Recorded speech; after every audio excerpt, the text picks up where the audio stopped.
GST में बदलाव का मुद्दा पूरे देश में छाया हुआ है। कई राजनीतिक दल जीएसटी दरों में बदलाव को लेकर मोदी सरकार पर हमलावर हैं।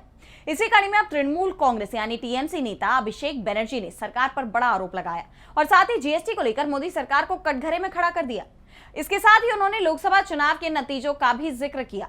तो क्या कुछ कहा अभिषेक बनर्जी ने, जानने के लिए देखिए ये रिपोर्ट। मोदी सरकार जीएसटी को लेकर अपने ही फैसले पर घिर गई है। जीएसटी में बदलाव को लेकर विपक्षी दल लगातार सरकार पर सवाल खड़े कर रहे हैं। इस बीच तृणमूल कांग्रेस नेता अभिषेक बनर्जी का भी बयान सामने आया है।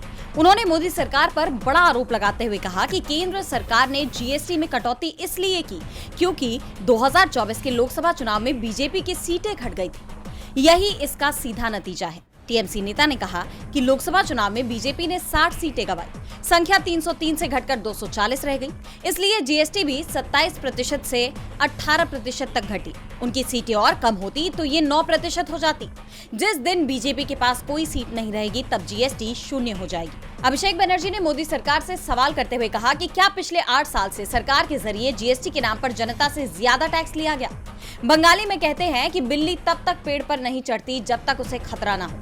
टीएमसी नेता यही नहीं रुके, उन्होंने और भी कई मुद्दों का जिक्र किया। अभिषेक ने कहा कि आज देश और उसकी अर्थव्यवस्था को भाजपा सरकार ने घुटनों पर ला दिया है। उन्होंने कहा कि नोटबंदी के कारण बहुत नुकसान हुआ, इसका कारण भाजपा है। केंद्र सरकार ईडी, सीबीआई जैसी स्वतंत्र जांच एजेंसियों का राजनीतिक विरोधियों को परेशान करने के लिए इस्तेमाल कर रही है। डीवी लाइव वेस्ट बंगाल की रिपोर्ट।